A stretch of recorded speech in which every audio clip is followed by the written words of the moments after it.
Halo semuanya, hari ini kita akan membahas salah satu topik dari mata kuliah Sistem Pengantaran Bentuk Sediaan Obat, yaitu tentang PETS. Sebelumnya, teman-teman di sini mungkin sudah ada yang pernah menggunakan PETS ya. Eh, Bisa jadi keluarganya atau mungkin teman-temannya. Dan PETS yang paling sederhana, yang paling banyak ditemukan di pasaran itu adalah PETS yang biasanya dipakai untuk keluhan pegelinu. Bentuknya lembaran, kemudian nanti bisa dikelupas lapisannya, lalu ditempelkan di kulit. Nah, itulah PETS yang akan kita bahas di beberapa waktu ke depan. Nanti kita akan membahas tidak hanya prinsip dasarnya saja, tetapi bagaimana model patch yang awal terbentuk, yaitu patch konvensional, sampai perkembangan patch dari sediaan yang terkini. Tetapi sebelumnya, kita akan melihat dulu bahwa yang namanya pengantaran obat itu bisa melalui berbagai rute. Rute yang paling umum untuk obat itu biasanya adalah peroral, misalkan minum tablet, ataupun minum kapsul, ataupun juga sirup. Nah, tetapi ada rute lain yang kita sebut dengan transdermal. Transdermal ini adalah rute alternatif untuk menghantarkan obat sampai ke target terapi melalui lapisan kulit. Nah, sehingga karena melalui lapisan kulit, kita targetnya adalah obatnya itu bisa menembus kulit, kemudian melalui lapisan-lapisannya sehingga bisa sampai ke sirkulasi darah sebelum akhirnya dia sampai ke target yang dimau dari mekanisme kerja obat tersebut. Alasan kenapa digunakan jalur ini, salah satunya adalah untuk menghindari yang namanya first pass metabolism. Karena kalau untuk rute peroral, yang namanya obat pasti akan menemui first pass metabolism yang berakibat pada degradasi obat sehingga menurunkan kadar dari terapeutiknya. Kemudian dengan adanya rute lewat kulit ini, diharapkan obat itu juga bisa lepas perlahan sehingga bisa memberikan efek yang lebih kontinu. Jadi lepasnya pelan-pelan tetapi efeknya juga akan lebih lama didapat sehingga pasien harapannya tidak berulang kali menggunakan obat. Nah, ini kaitannya juga dengan kenyamanan dan juga kepatuhan kepatuhan penggunaan obat dari pasiennya. Untuk transdermal drug delivery ini bentuknya macam-macam. Salah satunya memang patch yang akan kita bahas sekarang. Tetapi tidak hanya patch, jadi bentuk semi solid pun atau yang agak-agak cair itu juga bisa kita rancang dengan model drug delivery ini. Berbagai macam obat sudah bisa dilakukan dengan model transdermal drug delivery. Misalkan nikotin untuk terapi penghentian merokok pada smoking cessation. Kemudian yang paling banyak terkenal itu adalah untuk terapi nyeri, hormone replacement therapy, atau bahkan juga ada yang untuk motion sickness. Sementara kita di sini akan fokus kepada transdermal patch, yaitu patch yang memang dia fokusnya adalah untuk menghantarkan obat melalui kulit sehingga dia bisa sampai ke sirkulasi darah dan juga sampai ke target terapi. Untuk patch ini boleh dikatakan dia bentuk sediaan yang cukup nyaman karena kan dia tidak bersifat invasif, jadi tidak bersifat merusak kulit seperti injeksi yang harus ada penusukan, kemudian pasiennya merasa sakit. Cukup ditempelkan saja, maka obat itu nanti akan lepas, kemudian dia akan menembus kulit sampai ke sirkulasi sistemik. Dan penggunaan patch ini tidak perlu sampai 3 kali sehari seperti minum obat pada umumnya. Jadi ini bisa bertahan dengan beberapa jam waktu yang lama, bahkan sampai beberapa hari. Dan karena bentuknya lembaran yang ditempelkan di kulit, maka ketika dibutuhkan, mungkin ada efek samping ataupun kejadian yang lain, maka dia bisa dilepas di sewaktu-waktu. Jadi tinggal langsung dilepas saja untuk lapisannya. Sehingga untuk yang proses penghantaran obat dari patch sampai menembus kulit sehingga sampai ke sirkulasi sistemik ini dilalui dengan banyak mekanisme, tapi salah satunya adalah melalui proses difusi. Ini adalah beberapa contoh patch yang awalnya muncul di pasaran. Yang pertama itu adalah nitroglycerin patch. Nah, ini muncul sekitar tahun 1985. Di sebelah kanan itu sudah ada contoh kemasannya, yaitu nitroglycerin transdermal system. Nitroglycerin ini banyak digunakan untuk terapi jantung. Makanya untuk penggunaannya biasanya diletakkan di sekitar dada, mungkin di sekitar dada sebelah kiri ya, karena kan memang lokasi yang paling dekat dengan jantung. Untuk proses penempelan patch ke kulit, ini kita perlu bahan yang cukup lengket sehingga mayoritas bahan yang digunakan pada penyusun patch ini adalah bahan polimer. Nah, kalau untuk nitroglycerin yang pernah digunakan oleh peneliti ini adalah menggunakan etilen vinil asetat membran. Nah, untuk membran polimer ini dia sifatnya adalah rate controlling. Jadi dia bisa membantu untuk melepaskan nitroglycerin ini perlahan-lahan. Jadi tidak langsung lepas, tapi memang karena perlahan-lahan, makanya dia bisa digunakan dalam durasi yang cukup lama. Minimal 9 jam atau bahkan sampai beberapa hari. Nah, inilah salah satu keunggulan dari sediaan patch. Selain sediaan patch, ada juga yang namanya estradiol patch. Nah, estradiol ini yang masih satu rumpun dengan hormon estrogen. Ini dia memang ditujukan untuk mempertahankan kadar estradiol, khususnya pada eh, wanita yang sudah memasuki masa-masa postmenopause. Jadi, yang masa haidnya sudah mau berhenti lagi, mau berhenti. Kira-kira usianya sekitar 45 tahun ke atas.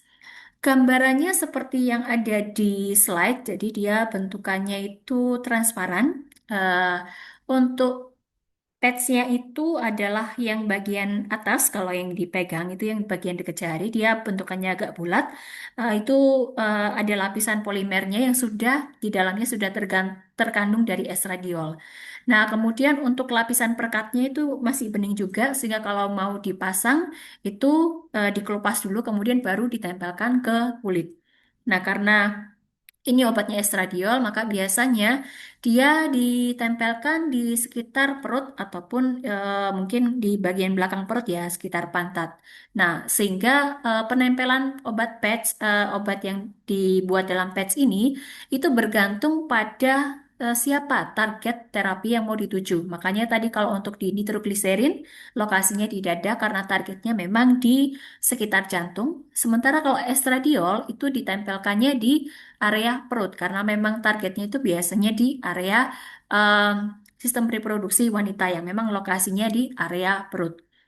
Untuk durasinya di estradiol ini dia bisa bertahan sampai 4 hari.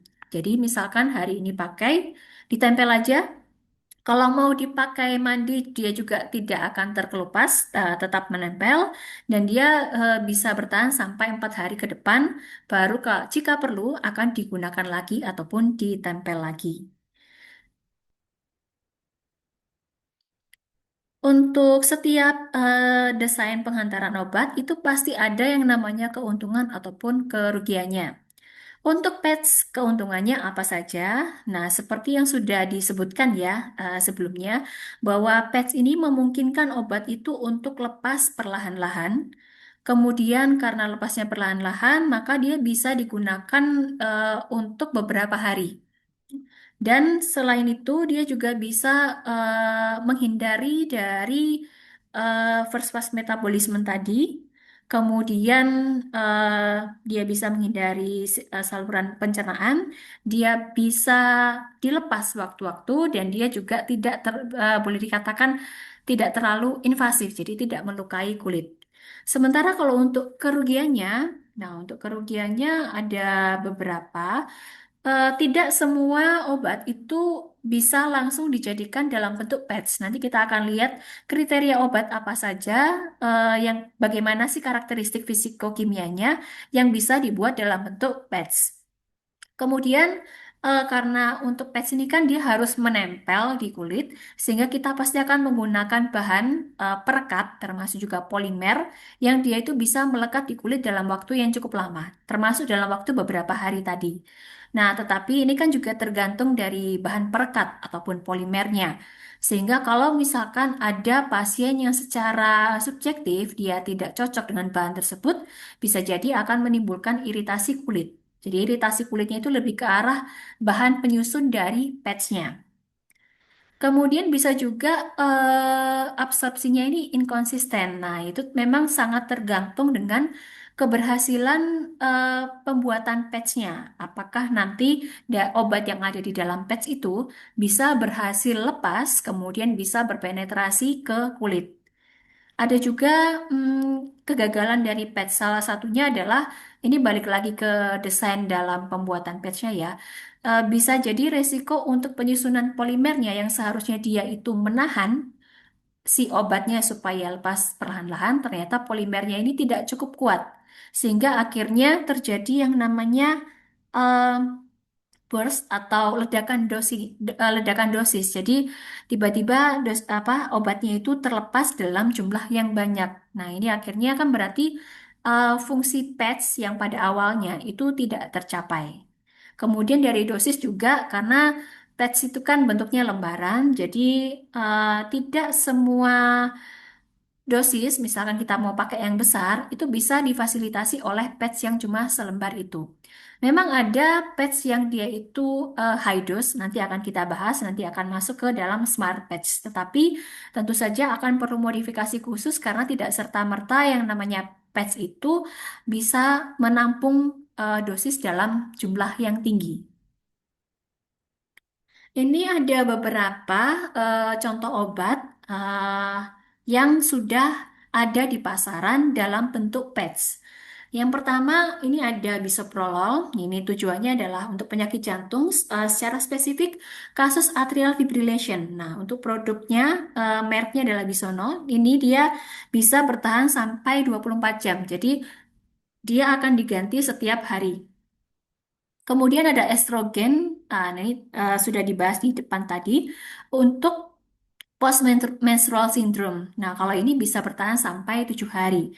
Tadi kalau yang di slide depan itu mungkin tulisannya 4 hari. Nah, itu kok ada 4 hari, ada 7 hari. Yang benar yang mana? Dua-duanya benar.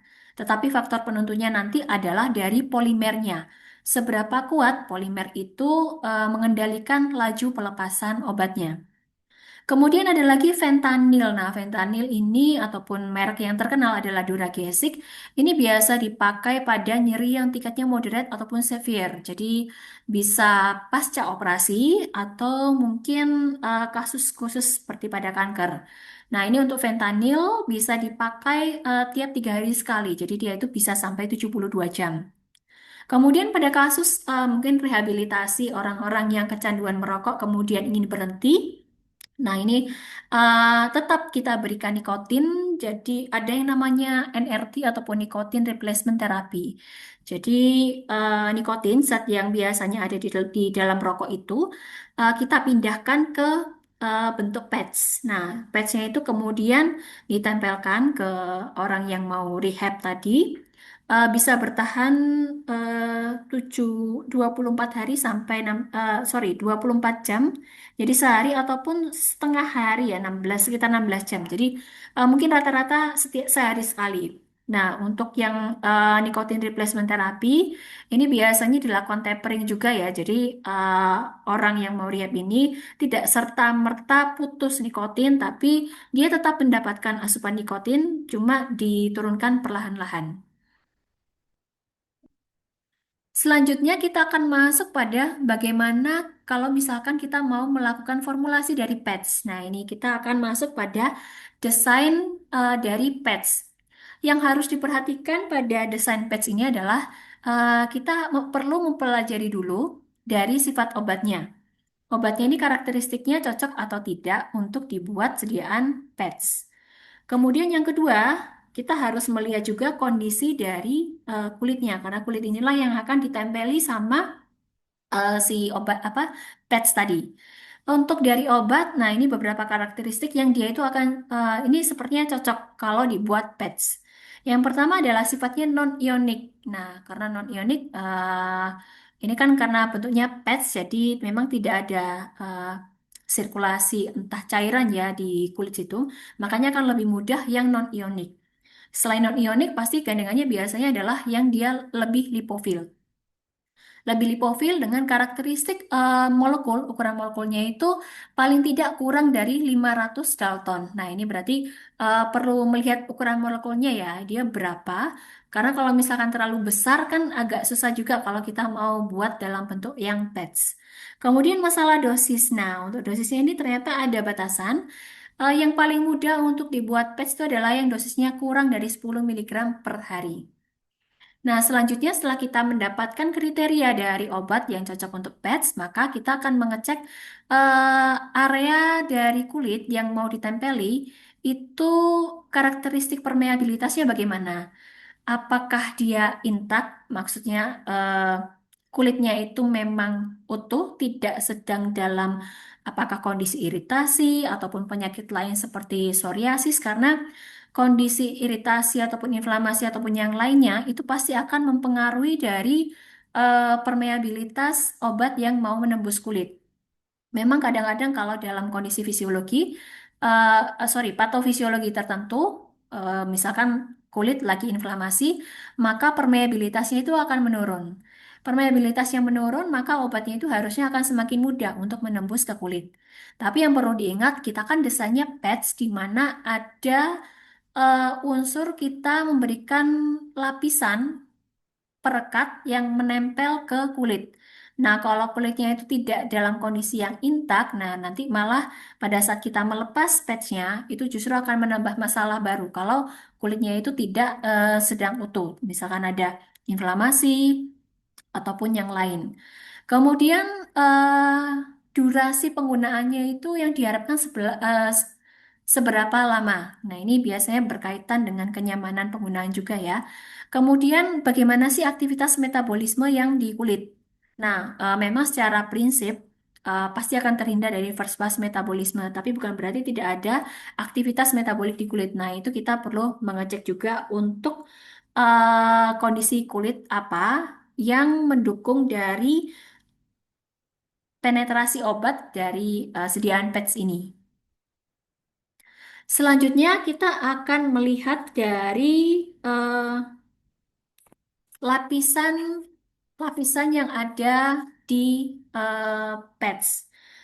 Jadi kalau di depan tuh kalian lihat ada ilustrasi gambar, gambar kulit, kemudian lapisan-lapisan yang ada di patch. Nah, itu adalah struktur yang detail.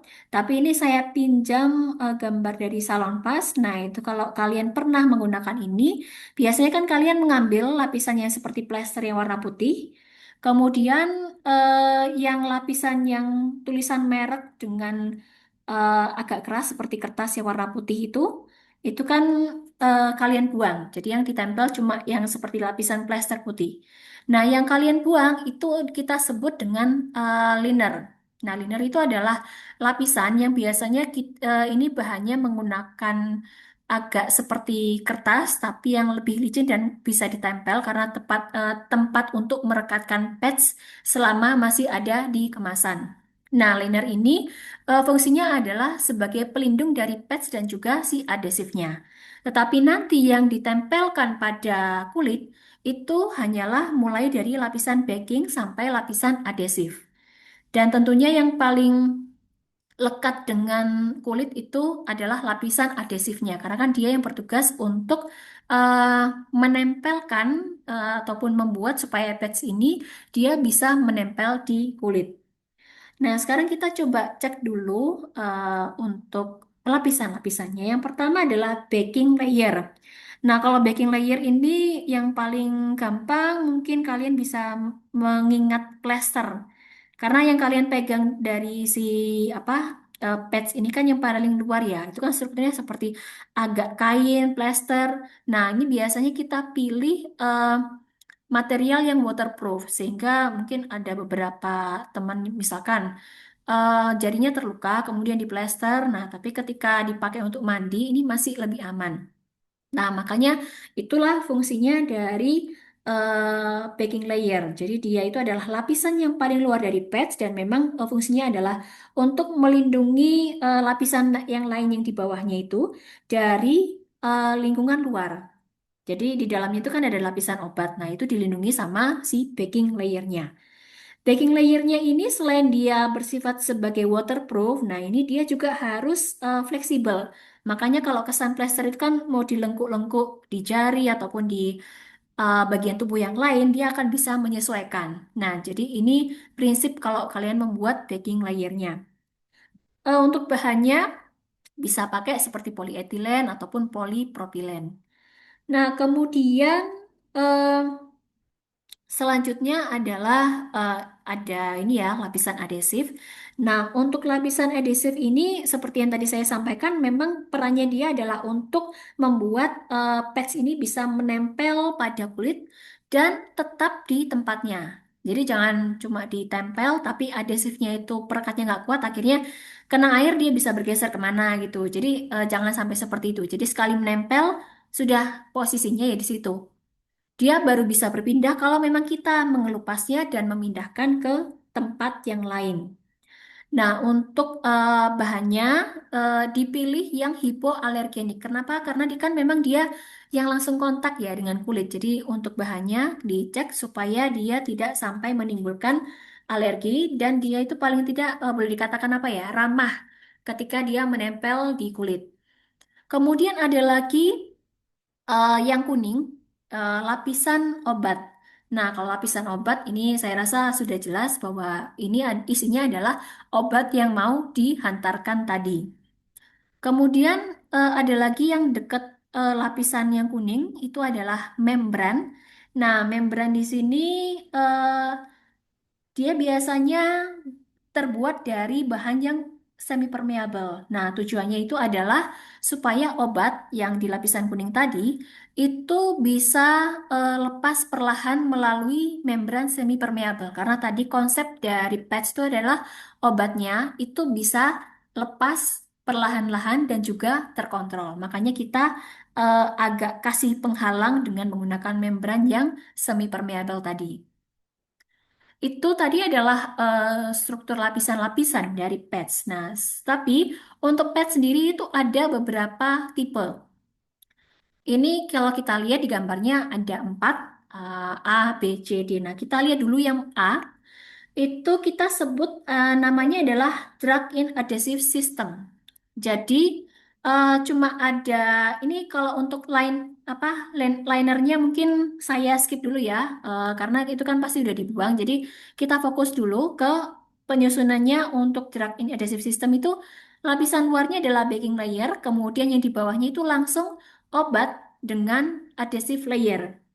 Nah, untuk model yang seperti ini adalah model yang paling sederhana kalau mau membuat patch. Jadi, untuk lapisan adhesifnya itu langsung mengandung obat dan juga sekaligus berperan sebagai lem untuk merekatkan semua lapisan dan juga bertugas untuk bisa menempel pada kulit. Nah, kemudian ada lagi yang B dengan C. Nah, yang B itu adalah reservoir, sementara yang C itu adalah matrix system. Bedanya apa? Nah, kalau misalkan untuk yang reservoir ini, obatnya itu ada di posisi setelah lapisan baking layer. Kemudian obatnya itu ketika dia terlepas, itu dia akan melewati dari membrannya. Nah, untuk obat yang dimasukkan di patch ini itu umumnya berbentuk larutan, tapi bisa juga bentuk suspensi ataupun gel. Intinya adalah dia itu dalam bentuk yang bisa didispersikan. Karena kan nanti ini desainnya adalah polimer. Kemudian yang C adalah matrix system. Nah, kalau untuk matrix system, mungkin kalian bisa mengingat materi SPO yang SLN dan NLC di mana ada reservoir dan matrix system. Perbedaan kalau dibilang reservoir itu adalah obatnya di tengah kemudian baru dilingkupi sama membran. Sementara kalau matrix system itu artinya obat dengan membrannya itu bercampur menjadi satu. Sehingga kalau untuk yang B dengan C itu boleh dikatakan ada 3 prinsipnya lapisannya, yaitu baking layer, kemudian lapisan obat, dan adhesive layer. Tetapi untuk di lapisan obat yang reservoir, ini obatnya sendiri kemudian baru dihalangi sama membran. Sementara di matrix system, obat dengan membrannya itu dicampur jadi satu. Lalu kita masuk ke yang D. Yang D di sini kita sebut micro reservoir system. Nah, kalau sistem yang ini itu sebenarnya adalah gabungan dari yang B dengan C. Jadi kombinasi antara sistem dispersi pada reservoir dan juga matriks. Nah, untuk pada sistem yang ini obatnya itu pertama dibuat dalam bentuk tersuspensi dulu ya di larutan. Larutan yang memang basisnya adalah air pada polimer yang dia itu liquid. Nah, kemudian dia didispersikan pada pada larutan yang dia itu eh, basisnya adalah polimer lipofil. Nah, sehingga dia dia ini konsepnya adalah pertama dia agak matriks dulu, kan nyampur ya antara obat sama polimernya. Tapi kemudian campuran dari obat polimer ini dituangkan lagi ke membran yang sifatnya tadi lipofilik polimer. Makanya karena ada sifat dari matriks dan sifat reservoir, makanya kita sebut dengan micro reservoir system ataupun yang sebenarnya ini adalah gabungan dari reservoir dan juga matriks system. Kalau yang sebelumnya tadi, empat patch yang dijelaskan di slide sebelumnya, boleh dikatakan itu adalah patch yang sederhana, yang paling simple. Jadi kita hanya membuat lapisan-lapisan saja, kemudian dikeringkan, kemudian selesai. Nah, tapi untuk yang terbaru, ada yang namanya microneedle based patch. Nah, microneedle ini em, intinya adalah kita membuat patch, tapi sebenarnya di bagian lapisan obat, termasuk juga lapisan adesif, itu kita pasang jarum. Nah, tapi jarumnya jangan dibayangkan jarum yang logam yang biasanya dibuat suntik seperti itu, enggak. Tapi ini jarumnya ini biasanya dibuat dari polimer ataupun silikon. Nah, ini kita bisa melihat dari beberapa ya untuk tipenya. Ada tipe solid. Nah, tipe solid itu adalah yang gambar A. Itu kita bisa pakai bahan silikon, polimer, tapi bisa juga metal, tapi metalnya bukan yang sangat keras sekali, karena kalaupun dipakai beneran, itu tidak terlalu kerasa. Karena prinsipnya tadi patch itu adalah less invasif ataupun non-invasif. Nah, ini strukturnya simple. Jadi cuma kalau yang atas yang ada titik-titiknya itu adalah pads yang isinya apa? Obat-obat. Kemudian bawahnya itu dipasangin jarum-jarum. Nah, jarumnya itu padatan. Nah, sudah. Model seperti ini itu bisa digunakan lagi, tetapi keterbatasannya dosisnya itu kecil. Dan untuk apa? Kecepatan penghantarannya cukup cepat ya. Jadi untuk yang solid microneedles ini adalah jenis yang paling sederhana dari microneedles, sehingga terdiri dari yang pads tadi. Kemudian ada solid needles yang memang dia fungsinya nanti ketika ditempelkan ke kulit, si jarum inilah yang nanti akan berpenetrasi di kulit karena dia akan menusuk kulit. Ketika dia menusuk kulit, maka dia akan membuat saluran kecil akibat dari jarum yang solid tadi. Nah, sehingga untuk obatnya itu bisa melewati dari saluran yang sudah dibuat sama si jarum ini.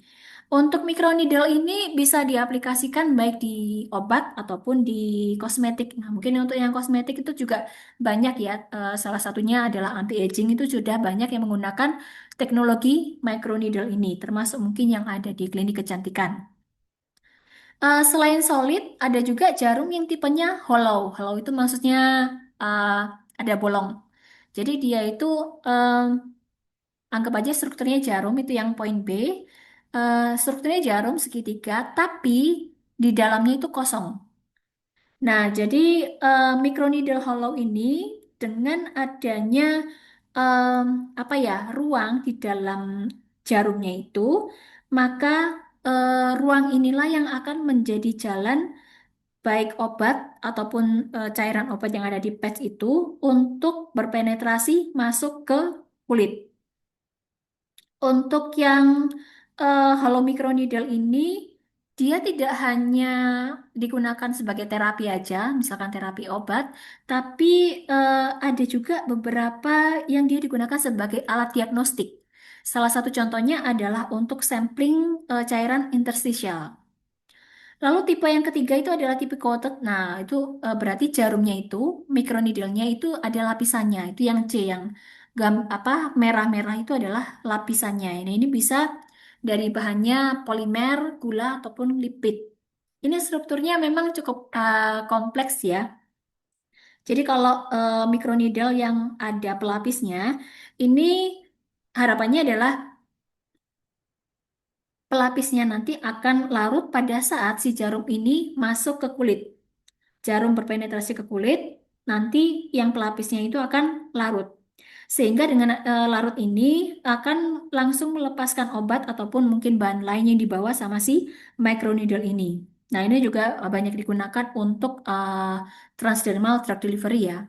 Lalu untuk yang berikutnya adalah dissolving microneedle. Nah, ini juga sudah pasti pakai polimer. Harus pakai polimer, kenapa? Karena sesuai namanya dissolving. Berarti si microneedle ataupun jarumnya ini ketika dia sudah ditempelkan, kemudian dia menembus kulit, maka si jarumnya inilah yang nanti akan ter eh, terlarut dalam kulitnya.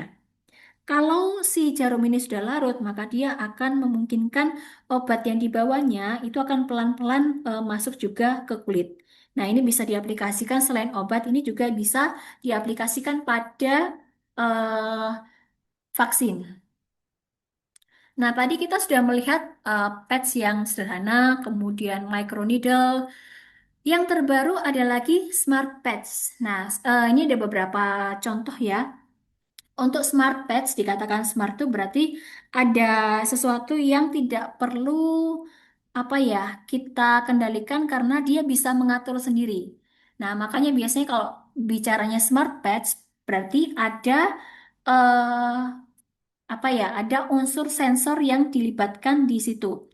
Nah, sensor ataupun mungkin teknologi lainnya yang memang ketika patch itu ditempel, maka dengan adanya sensor itu langsung bisa memetakan kondisi pasien itu sedang apa. Kalau begitu nanti penghantaran obatnya harus bagaimana. Nah, sebagai contoh ini eh, in apa ada smart patch yang memang ditujukan untuk pasien diabetes. Nah, ini kita pakai smart patch yang ada sensornya. Dan ini kalau dilihat dari desainnya ini smart patch-nya itu bentuknya adalah microneedle tadi. Tetap dengan format patch yaitu yang non-invasif, maka walaupun microneedle tapi dia painless. Dan dia ini karena ada sensor dan konteksnya adalah digunakan untuk terapi pasien diabetes, maka sensornya ini dia akan membaca kadar glukosa dari pasien diabetes itu. Nah, untuk model seperti ini tuh baru muncul sekitar tahun 2014 karena tapi memang seingat saya waktu itu tahun 2014 atau 15 itu memang sudah mulai dilakukan juga ya untuk penggunaan polimer yang ada sensor untuk gula darah. Nah, untuk yang model yang seperti ini itu menggunakan polimer. Polimernya ini yaitu yang ada tertulis yaitu poli 34 etilen dioksitiofen ataupun PDOT. Nah, PDOT ini polimer ini berfungsi sebagai mediator elektrik dari deteksi glukosa.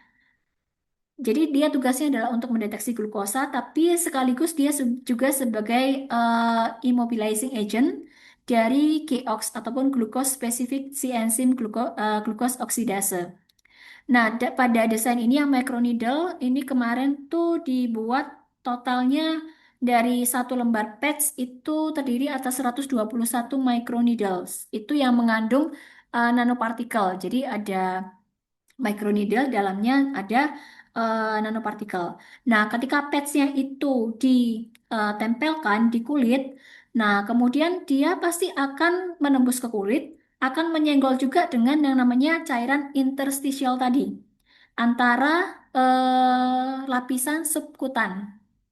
Nah, kemudian nanopartikel yang ada di dalam jarum tadi itu kan sudah dibekali sama insulin. Nah, jadi di patch-nya itu dibekalin sama insulin, tapi memang sengaja didesain insulin ini keluarnya kapan. Jadi bukan berarti ditempel langsung insulinnya keluar, enggak. Tapi karena ada sensor, makanya kalau terdeteksi, oh glukosanya lagi tinggi. Nah, berarti baru nanti insulinnya itu akan dikeluarkan.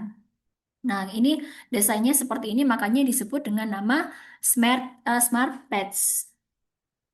Smart patch berikutnya adalah kalau ini kasusnya adalah wound healing ataupun penyembuhan luka. Nah, ini pada penyembuhan luka sensor yang dipakai kalau yang tadi diabetes sensornya adalah untuk mendeteksi dari kadar glukosa darah.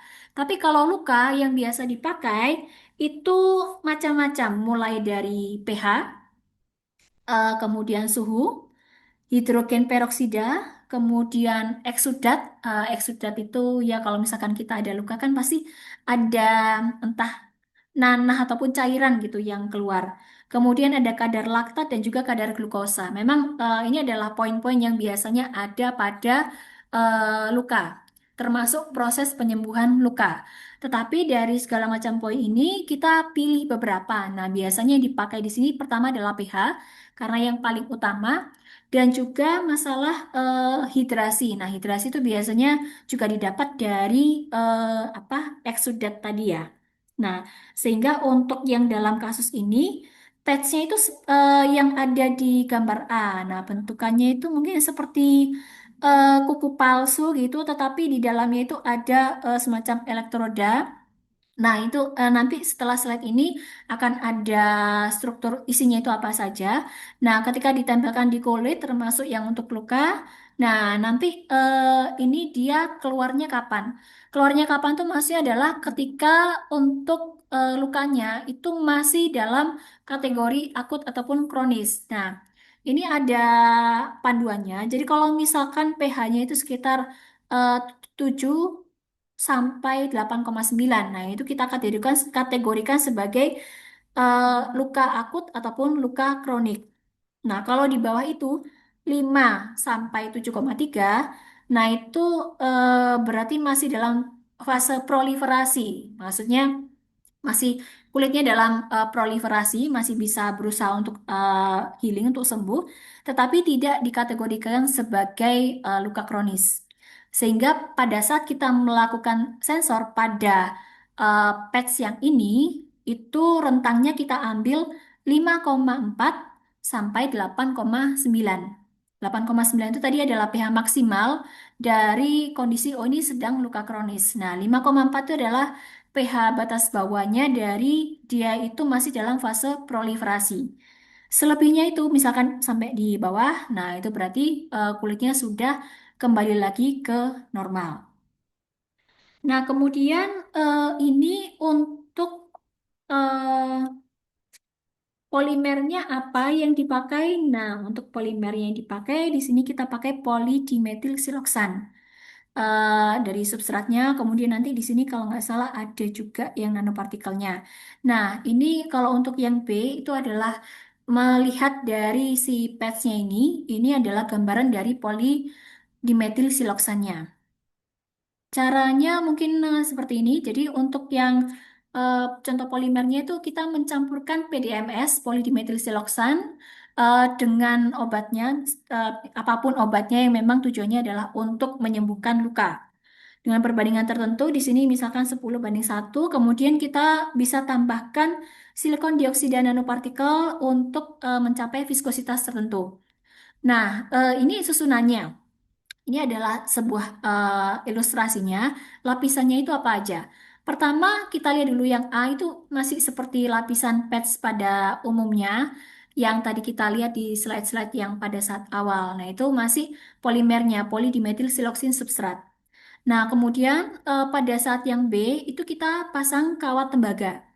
Kemudian yang C kita pasang lagi dengan elektrode Ag untuk elektrode peraknya. Kemudian yang D itu untuk yang D. Nah, untuk yang D itu kita eh, tambahkan namanya single wall carbon nanotube yang memang tujuannya adalah untuk sebagai sensor pH. Nah, itu kita pasangin yang bentuknya agak seperti kertas PH itu ya, ada kotak-kotak.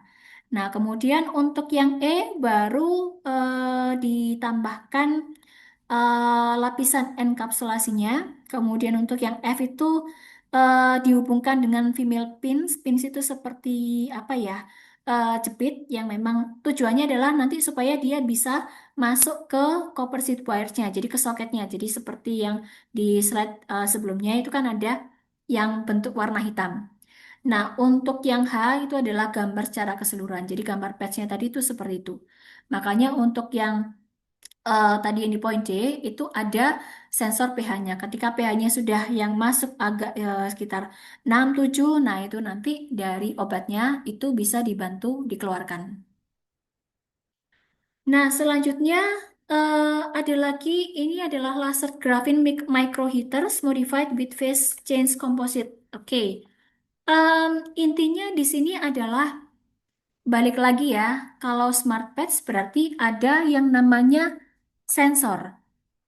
Ada sensor yang berupa glukosa, ada sensor yang berupa pH, seperti yang tadi. Tapi bisa juga sensor ini kan tugasnya adalah untuk menandakan obat, ayo keluar. Obatnya lepas sekarang. Nah, selain sensor yang tadi saya sebutkan, bisa juga sensornya itu berupa sensor mekanik. Mekanik itu mungkin seperti penekanan, sensor termal, suhu panas, cahaya, ataupun aktivasi elektrik. Nah, bisa menggunakan itu. Sehingga untuk konsep yang berikutnya ini adalah aktivasi elektrotermal dari phase change material. Phase change material di sini adalah sebuah bahan yang kita gunakan yang bisa berubah fase sesuai dari perintah sensor. Nah, mungkin gambarannya kalian bisa melihat yang di gambar yang atas. Nah, gambar yang atas sebelah kiri. Nah, itu kan kalian melihat bahwa ini ada signal from smart app. Nah, berarti kan kita bisa menggunakan bantuan smart app ini, eh, misalkan dari HP ataupun gadget manapun, kita bisa klik. Nah, ketika klik kan akan terhubung nih ke lapisan controllernya. Nah, ini ketika sudah terhubung, maka di sini ada LIG-nya, yaitu laser graphite-nya, heater pad. Nah, ini berarti ketika terhubung, nanti di sini akan terinduksi panas.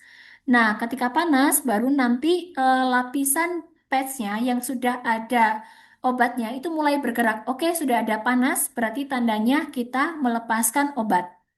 Nah, kita akan lanjut ke yang poin B.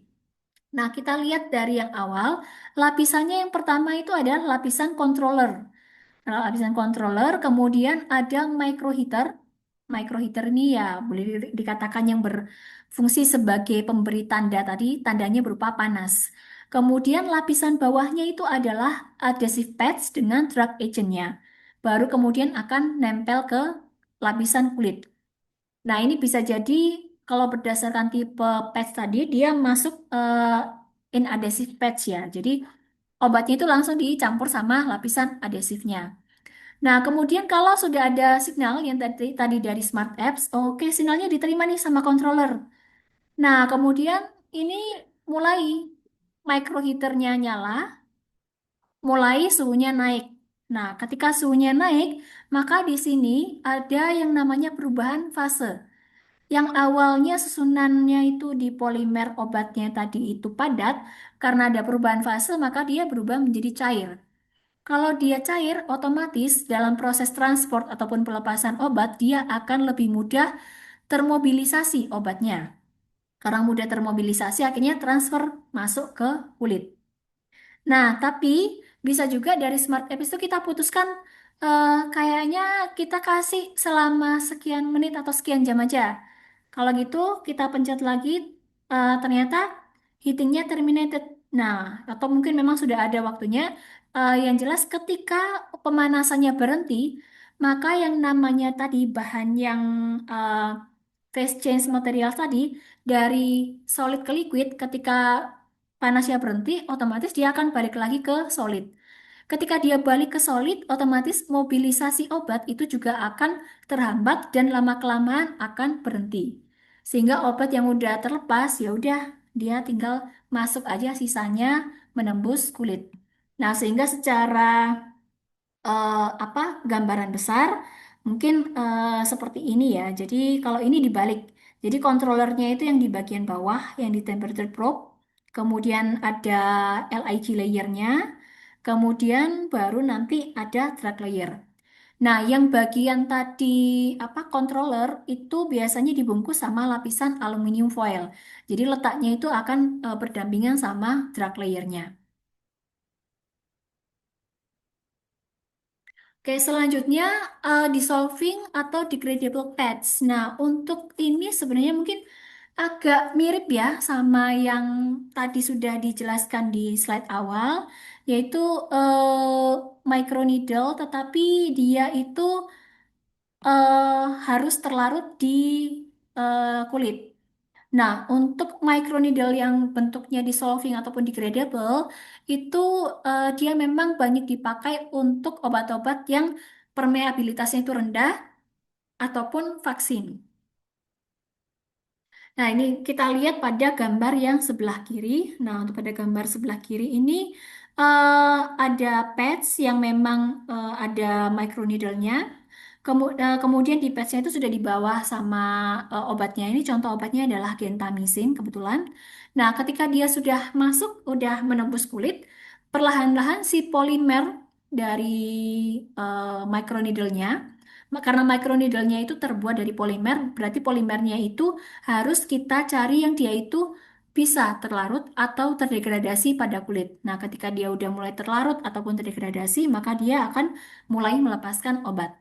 Nah, kemudian untuk yang ini eh, di bagian kanan itu kalian bisa melihat fabrikasinya. Jadi kalau misalkan untuk yang apa membuat yang lapisan biasa aja itu mungkin cetakannya eh, datar, tapi kalau misalkan mau membuat microneedle berarti kalian harus membuat cetakan yang dia itu bentuknya jarum, jadi agak ada tonjolan ke bawah. Nah, bentukannya seperti segitiga tapi yang dia terbalik. Nah, prinsipnya itu sebenarnya sama. Jadi mungkin kalau yang di skala lab kita bisa membuat patch dengan menggunakan, kalau untuk yang polos ya, itu dengan menggunakan cawan Petri. Jadi kita bikin dulu untuk lapisan obatnya. Untuk lapisan obatnya tadi bisa bentuk reservoir atau bentuk yang matriks. Nah, itu kita buat lapisan obatnya masih dalam bentuk larutan ya. Kemudian kita tuangkan ke cetakan cawan Petri. Tapi ya untuk ketebalannya jangan sampai terlalu tebal karena kan untuk patch itu dia sangat tipis sekali. Nah, setelah itu baru kita lakukan pengeringan. Pengeringannya itu bisa kita lakukan biasa aja di luar atau kita masukkan oven. Nah, itu tergantung. Tapi kalau untuk yang microneedle, nah microneedle tadi ketika sudah dituangkan si larutannya, polimer tadi, larutan polimer yang beserta obat, jangan langsung dikeringkan, tapi pastikan berikan penekanan. Itu kalau kalian lihat di poin G, pastikan berikan penekanan supaya yang namanya larutan polimer tadi itu dia bisa masuk sampai ke dalam. Nah, ketika sudah, kalau ini kebetulan kan ada yang base plate tadi yang lapisan biasa, itu digabung dengan jarumnya. Nah, itu tinggal digabung. Bentukannya seperti yang kalian lihat kalau dibalik lagi, itu satu kotak itu mungkin isinya seratusan microneedle. Nah, bentuknya runcing-runcing dengan lebarnya sekitar 300 mikrometer ataupun 0,3 nanometer. Lalu berikutnya adalah three dimensional 3D printed pads. Nah, kalau zaman sekarang itu kan sudah banyak ya konsep-konsep 3D printing. Nah, di patch ini perannya di mana? Kebanyakan peneliti ini menggunakan konsep 3D printing teknologi. Tujuannya adalah untuk membuat patch yang customized. Jadi yang disesuaikan dengan kebutuhan dari masing-masing pasien. Kalau di farmakoterapi mungkin kalian kenalnya personalized medicine ya. Nah, di sini kita juga ada personalized patch mungkin ya.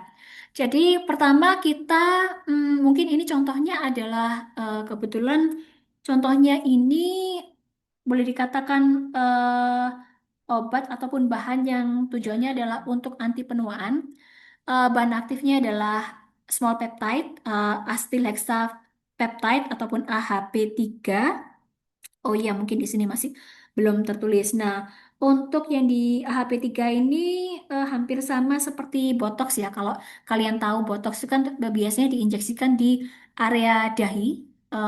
Tujuannya supaya dia bisa mengurangi keriput. Nah, sama juga untuk yang small peptide ini, dia tujuannya adalah untuk mengurangi keriputnya. Tetapi sayangnya yang karena dia itu peptide, maka karakteristiknya itu berat molekulernya tinggi, kemudian kalau log P-nya memang log P-nya ternyata sangat rendah. Sementara tadi kalau kita mau buat PES itu kan harusnya lipofil ya. Kalau lipofil berarti log P-nya tinggi. Tapi ternyata peptide ini log P-nya rendah. Kemudian akhirnya ya eh, karakteristik ataupun permeabilitas kulitnya pun juga sangat-sangat rendah. Sehingga kita coba bagaimana sih caranya eh, small peptide ini nggak masuk dengan karakteristik obat untuk dibuat patch. Tapi bukan berarti nggak bisa. Nah, berarti bagaimana cara kita mengolahnya? Akhirnya bisa kita pakai yang di sini yaitu kita desain dulu patchnya itu sesuai dengan wajah si pasien. Nah, itu kita akan menggunakan bantuan software. Ini softwarenya kebetulan namanya Materials Mimix. Nah, ini eh, tujuannya adalah untuk mengubah jadi wajahnya si pasien itu kita kita scan dulu. Nah, kita scan kemudian nanti akan diubah dengan menggunakan computer aided design ataupun CAD model tuh mengubah nah, itu jadinya modelnya A. Jadi kalau kita lihat di komputer, oh model wajahnya pasien bentukannya seperti ini, mungkin wajahnya elips, kotak, oval ataupun bulat. Nah, kemudian baru kita tetapkan yang mau diberikan small peptide tadi adalah yang di area periorbital. Nah, itu periorbital itu adalah di sebelah dekat mata, tapi yang dekat pelipis. Nah, itu digambarkan luasnya, akhirnya muncullah B. Yang poin B itu adalah model yang dari eh, computer aided design tadi untuk personalize dari patch-nya. Oh ya, patch-nya ini lagi-lagi microneedle ya. Nah, kemudian kalau sudah didesain di komputer yang B, baru kita lakukan print. Nah, setelah di print itu jadinya yang C ini. Nah, itu adalah printing hasil dari desain mengukur lewat di-scan wajahnya. Kemudian untuk yang D itu adalah microneedle-nya yang hasilnya sudah jadi. Kemudian yang E itu kalau misalkan kita zoom in, kita perbesar untuk microneedle-nya. Nah, kemudian bahannya apa? Nah, kalau untuk bahan sebenarnya secara prinsip sama untuk yang baking layer dengan adhesif. Tapi untuk yang polimer, nah ini digunakan polimer biasanya fotopolimer resin itu dengan menggunakan VP tadi. Untuk yang VP itu adalah vinylpyrrolidone ataupun polyethylene glycol diakrilat ataupun PEGDA ini. Nah, dengan adanya golongan resin ini, memang yang biasa dipakai di 3D printing, ini bisa menghasilkan pads yang dia itu cukup kuat, fleksibel tapi tetap kuat, kemudian dia bisa menempel dalam waktu yang dikehendaki dan juga sitotoksisitasnya juga akan minimal. Nah, untuk yang 3D printing memang biasanya bahan polimernya itu adalah golongan polimer resin tadi. Nah, berikutnya adalah high loading ataupun high release pads. Yang itu tadi yang saya sempat singgung di awal ya. Kenapa muncul yang seperti ini? Ini biasanya adalah kalau misalkan kita itu mau memperpanjang eh, durasi aksi. Nah, kalau mau memperpanjang durasi aksi pada patch, berarti kan kita harus secara sederhana menambah jumlah obatnya supaya ya udah sekali tempel, nanti 3 hari lagi baru diganti. Nah, tetapi kalau kita menambah dosis pada patch, pertanyaannya adalah apakah komponen patch termasuk polimernya itu mampu untuk memuat obat sebanyak yang kita kehendaki. Nah, makanya di sini penekanannya jadinya adalah polimer ini bisa nggak memuat obat. Jadi ada dua faktor, polimer dengan obat. Selanjutnya, yang kita akan bicarakan di sini adalah masalah miscibility ataupun ketercampuran dari obat dengan polimer. Karena kalau misalkan obat dengan polimernya ini tidak bisa bekerja dengan baik ataupun campur dengan baik, nanti yang namanya pelepasan obat terkontrolnya itu tidak akan bisa tercapai. Nah, akhirnya muncul untuk mengatasi masalah dari ketercampuran obat dan polimer ini, muncul yang namanya ini hidroksifenil dan juga modified pressure sensitive adhesive ataupun HPPSA. Nah, karena kalau misalkan kita tidak mengatasi masalah ketercampuran obat dengan polimer, yang dikhawatirkan ya udah kita masukkan aja semua obat itu dengan dosis yang tinggi, ternyata terjadi burst release proses. Nah, kalau misalkan seperti ini kan berarti obat yang terlepas tiba-tiba tinggi. Akhirnya bisa memicu pada resiko ataupun side effects tertentu. Lalu tadi kita kembali ya tentang ketercampuran obat dengan polimer. Nah, mengenai ketercampuran obat dengan polimer ataupun interaksi obat dengan polimer, ini nanti kita akan berlanjut pada pembicaraan ikatan. Jadi, sebelumnya kita kenal beberapa ikatan, tapi yang berkaitan dengan konteks ini, yang pertama adalah ikatan ionik. Nah, ikatan ionik ini biasanya terbentuk antara gugus karboksil dengan obat-obat basa. Nah, sayangnya untuk ikatan ionik ini biasanya akan cocok pada rute peroral, di mana kalau rute peroral itu memungkinkan untuk tahap disintegrasi. Nah, karena kan ada apa ya? Ada cairan, kemudian ada ikatan ionik kena cairan, kemudian pecah jadinya disintegrasi. Nah, kalau ikatan ionik ini kan berarti tidak cocok untuk diaplikasikan pada PETS. Yang selanjutnya ada lagi yang namanya ikatan hidrogen netral. Ini ikatan hidrogen netral ini adalah ikatan yang paling banyak ada di transdermal drug delivery system. Tapi sifatnya, ikatan ini lemah dan juga interaksinya itu bisa kembali lagi. Jadi maksudnya kalau misalkan kita butuh, tapi dia bisa bertahan cuma nggak lama karena sifatnya adalah reversible. Sehingga memang dia masih sebenarnya ikatan ini masih bisa untuk memicu pelepasan obat yang terkontrol dengan adanya migrasi dari obat tadi. Tetapi untuk drug loadingnya pasti akan lemah karena tadi kan sifatnya reversible ya. Sehingga akhirnya muncullah yang namanya ikatan hidrogen eh, atau kita sebut dipakai yang istilah ini adalah doubly ionic H bond.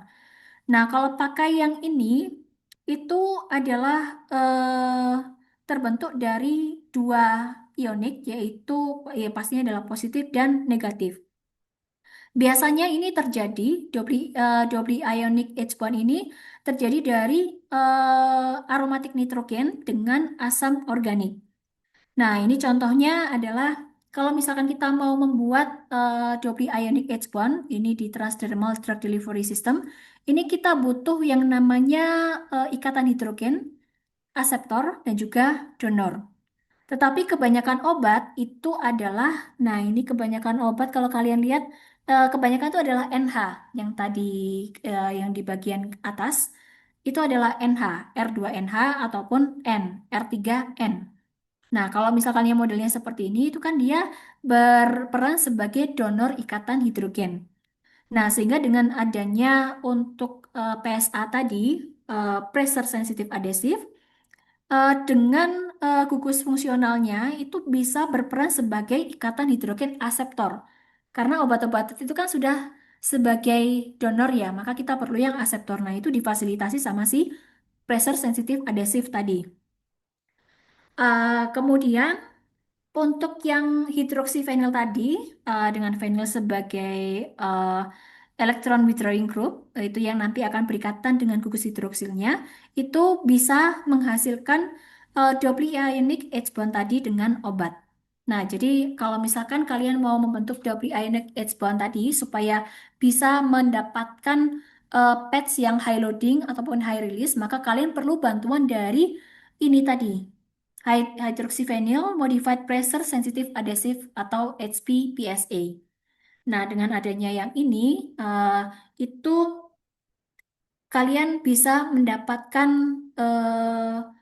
patch yang memang dia bisa memuat obat dalam jumlah yang banyak tanpa khawatir bahwa akan terjadi burst release ataupun risiko dari eh, apa efek sampingnya. Nah, ini jadi untuk yang control list itu ada beberapa ikatan, tapi yang dipilih adalah yang diberi ionic H bond-nya. Nah, jadi untuk yang obat tadi bisa kita kombinasi dengan HPPSA, kemudian kita buat patch, baru nanti kita akan tempelkan ke kulit. Oke, baik. Kira-kira itu saja untuk material tentang patch, prinsip dasar patch dan juga perkembangan patch mulai dari patch konvensional, kemudian smart patch dan juga perkembangan patch yang terkini. Kalau misalkan nanti ada pertanyaan, bisa langsung diajukan ataupun pada saat diskusi di kelas. Selanjutnya mungkin bisa digabung juga dengan misalkan kalian membaca dari jurnal lain untuk menambah wawasan dari yang PETS ini. Terima kasih untuk perhatiannya. Saya akan tutup kuliahnya. Selamat sore.